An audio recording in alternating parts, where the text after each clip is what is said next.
Estamos de vuelta a las 8:45. Hoy es el día viernes 19 de octubre. Estamos justo a un día de celebrar un aniversario más de lo que se llama la Revolución de Octubre en nuestro país, verdaderamente un parteaguas en la historia moderna de Guatemala.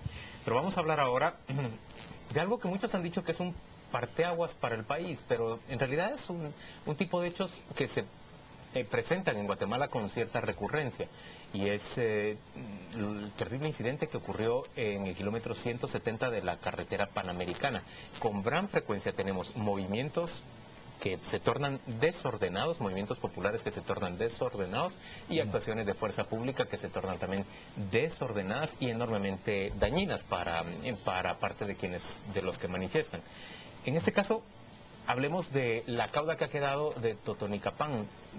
Han pasado ya muchos días y sigue existiendo todavía una gran cantidad de manifestaciones en las páginas de opinión sobre todo, pero también en los órganos jurisdiccionales y en las calles de la ciudad. Ahí estamos viendo a Manuel Baltizón, quien el domingo último hizo traer a la ciudad de Guatemala una gran cantidad de personas, prácticamente de todo el país, ellos correligionarios de su partido líder. Miren ustedes las mantas que se refieren a no más genocidio, juicio y castigo a los asesinos de nuestros hermanos.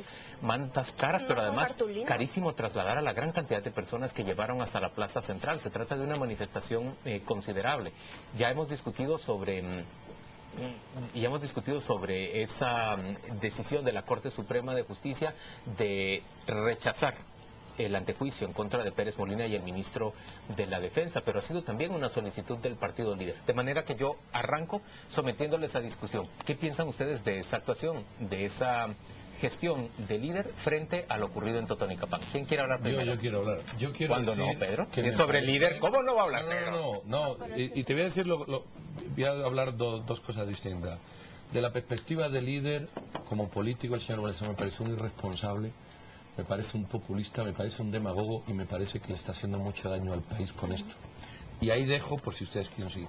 De la perspectiva de Totonicapán, yo creo que a estas alturas, en vez de recrearnos más en si fue culpa de A, de B, del vídeo que apareció, de la manipulación de las pruebas, del calentaba, yo creo que hay que hacer un paquete de palabras.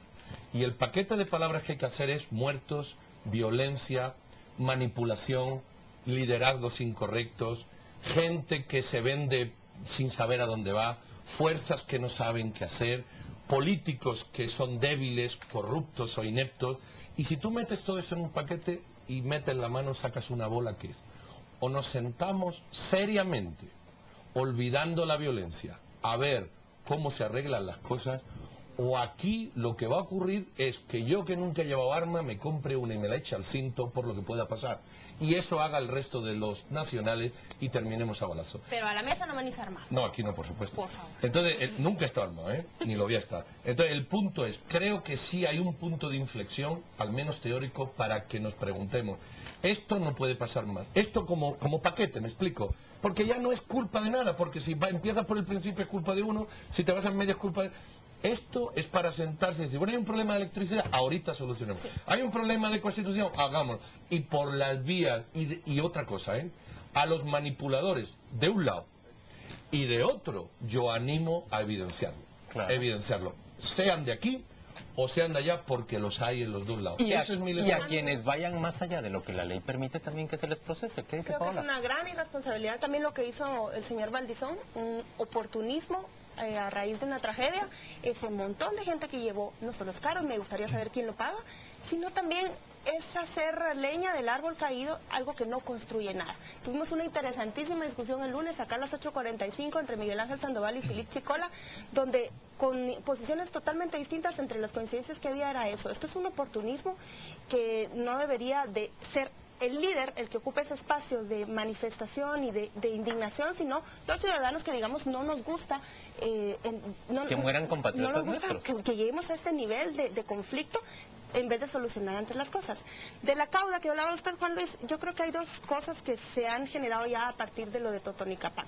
La discusión de las tarifas del alumbrado público, esa comisión que se creó para ver cuánto es lo justo que deben pagar los habitantes de los municipios que tienen las tarifas más caras por focos públicos. Y el otro punto es ese diálogo que en algunas cuestiones ya se ha estado generando.